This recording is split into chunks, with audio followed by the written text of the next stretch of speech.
Sebelum kita masuk ke videonya, ayo subscribe dan nyalakan lonceng notifikasi. Ini adalah alokasi formasi pada saat ditetapkan oleh Pak Menteri pada saat awal. Kemudian di dalam perkembangannya ada beberapa institusi yang mengajukan membatalkan formasi. Tadi sudah disampaikan oleh Pak Deputi SDMA, ada perbedaan sedikit sekitar 10.000 formasi instansi-instansi yang kemudian mengundurkan diri. Salah satu instansi yang mengundurkan diri yang masuk suratnya ke kami yang ditujukan ke Pak Menteri Pan-RB tetapi juga ditembuskan kepada Kepala BKN adalah misalnya DKI yang tadinya mendapatkan formasi untuk P3K guru, P3K tenaga kesehatan, dan P3K teknis lainnya, kemudian bersurat karena keterbatasan ada sesuatu dan lain hal, kemudian mengajukan untuk tenaga kesehatan dan teknis lainnya untuk tahun 2022 ini belum bisa dilaksanakan. Tetapi untuk P3K guru terkait dengan formasi yang sudah ditetapkan oleh Pak Menteri itu tetap akan dilaksanakan. Nah, informasi ini tentu nanti akan juga berdampak terhadap sistem seleksi calon aparatur sipil negaranya, karena dalam sistem seleksi masih terdapat formasi-formasi yang berdasarkan formasi yang ditetapkan di awal, kemudian sudah disetujui oleh Pak Menteri untuk dikeluarkan, maka tentu formasi ini akan kita keluarkan agar Bapak Ibu nanti yang akan mendaftar di formasi-formasi tadi tidak mendaftar pada formasi yang kosong, atau istilah kami adalah zong, sehingga Bapak Ibu kemudian bisa mendaftar pada formasi-formasi yang memang dibuka dan disediakan oleh instansi, baik instansi pusat ataupun instansi daerah.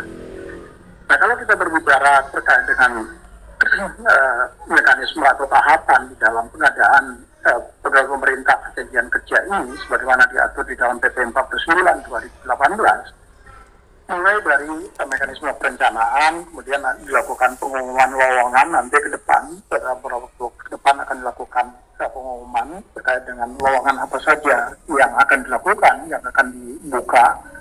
Nah, tentu lowongan ini setelah Bapak Ibu di instansi selesai memasukkan daftar formasinya. Untuk instansi daerah, prosesnya sudah selesai dilakukan karena sifatnya diinjek langsung ke dalam database sistem seleksi calon aparatur sipil negara, dan saat ini sedang dilakukan verifikasi dan validasi atas kesesuaian SK Menteri Pan-RB terkait dengan penetapan formasi dengan yang data-data yang sudah masuk di dalam database sistem seleksi. Nah, yang masih berproses saat ini adalah formasi-formasi yang ada di instansi dan instansi pusat, kementerian dan lembaga. Saat ini masih di dalam proses input. Ibu Menpan beberapa waktu yang lalu telah bersurat kepada seluruh sekjen sesama dan sesmen di kementerian lembaga yang mendapatkan formasi pada tahun ini untuk segera menyelesaikan input data formasi tadi paling lambat tanggal 28 Oktober 2022. Dan tangga kepada instansi kenapa misalnya Bapak Ibu kemudian tidak masuk atau tidak lulus. Mekanisme tangga ini wajib dijawab oleh instansi karena mereka kemudian yang melakukan verifikasi terhadap seleksi administrasi tadi.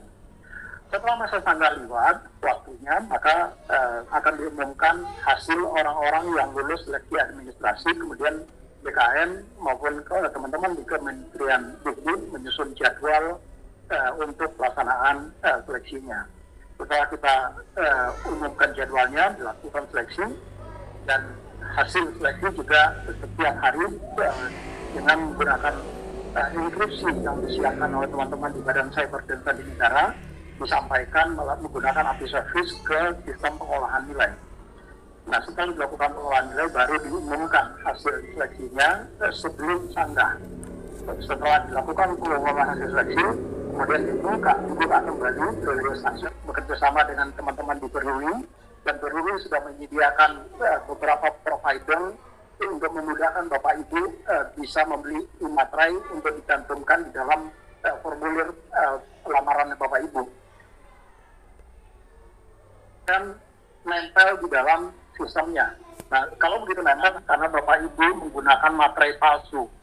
Jadi padahal menggunakan materai palsu itu adalah kejahatan serius Bapak Ibu, karena itu diatur di dalam undang-undang perpajakan kita. Jadi tahun ini kemudian kami menyiapkan sistem pendaftaran itu dengan menggunakan e-materai. Jadi kita tidak lagi menggunakan materai fisik, tetapi menggunakan elektronik materai, dan kami sudah bekerja sama dengan teman-teman di Peruri, dan Peruri sudah menyediakan beberapa provider untuk memudahkan Bapak Ibu bisa membeli e-materai untuk dicantumkan di dalam formulir lamaran Bapak Ibu. Dan nempel di dalam sistemnya. Nah, kalau begitu nempel, nanti dia juga akan terkonfirmasi kepada sistemnya Peruri dan terkonfirmasi di dalam sistem e-materainya BKM. Kalau Bapak Ibu menggunakan e-materai, tentu Bapak Ibu juga akan lebih dimudahkan, lebih diuntungkan, karena Bapak Ibu tidak perlu kemudian mencari materai kemana-mana. Yang kedua juga Bapak Ibu tidak perlu lagi kemudian menempel, kemudian harus mengirimkan berkas. Di foto terus dikirimkan, tetapi langsung sistem langsung menampilkan di situ. Ada beberapa yang provider yang disiapkan oleh Peruri, yaitu ada di Pajakku, ini yang dikelola oleh teman-teman di Dijen Pajak, kemudian ada Finmet, kemudian ada Mitracom, Eka Sarana, dan Peruri sendiri, dan Koperasi Swadharma. Jadi silakan pilih di antara yang paling mudah bagi Bapak Ibu untuk memilih. Yang penting e-materainya tertempel di dalam surat lamaran yang Bapak Ibu ajukan. Ini adalah jumlah soal yang nanti akan diujikan di seleksi kompetensi teknis. Totalnya ada sekitar 145 soal, 90 soal untuk kompetensi teknis, seleksi kompetensi manajerial 25, sosiokultural 20, dan wawancara 10. Kalau untuk seleksi kompetensi teknis nilainya Bapak Ibu benar, jawaban Bapak Ibu benar, maka Bapak Ibu mendapatkan nilai 5, tetapi kalau salah, Bapak Ibu tidak mendapatkan nilai atau 0 atau tetap nilainya. Begitu juga dengan kompetensi manajerial, nilainya tidak fix, karena ini adalah yang dilihat kecenderungan Bapak Ibu di dalam melaksanakan sistem manajemen. Jadi nilainya adalah dalam bentuk range 1 sampai dengan 4. Kalau kecenderungan Bapak Ibu sangat baik misalnya, maka Bapak Ibu akan mendapatkan nilai 4. Tetapi kalau jauh dari yang ekspektasi, maka tentu Bapak Ibu akan mendapatkan nilai 1. Yang Bapak Ibu tidak akan mendapatkan ini. Jadi saran kami, apapun misalnya kalau Bapak Ibu tidak memahami, ya jawab saja. Paling tidak Bapak Ibu mendapatkan nilai 1, syukur-syukur mendapatkan nilai 4. Untuk sosiokultural juga sama, nilainya dalam bentuk range dari 1 sampai dengan 5. Kalau Bapak Ibu menjawab paling menggambarkan pribadi Bapak Ibu adalah orang yang sosialita misalnya, tetapi sosialita bukan dalam arti yang aktif di sosial media, bukan itu, tetapi bukan artis, tetapi yang orang yang kemudian betul-betul mampu beradaptasi dengan baik kepada masyarakat. Karena yang kita harapkan ASN ini kan adalah juga sekaligus sebagai orang yang mampu memberikan layanan yang terbaik kepada masyarakat, tapi juga mampu beradaptasi dengan baik kepada masyarakat sebagaimana core value ASN yang berakhlak. Jadi nilainya dalam bentuk range di situ, yaitu yang terendah itu adalah 1 dan yang tertinggi itu yang paling mendekati kecenderungannya mendapatkan nilai 5. Nah, kalau Bapak Ibu tidak menjawab, ya tentu nilainya 0. Ini juga sama seperti tadi. Bapak Ibu mengerti atau tidak mengerti, sebaiknya dijawab. Minimal Bapak Ibu akan mendapatkan nilai 1. Jadi ini yang kami sampaikan.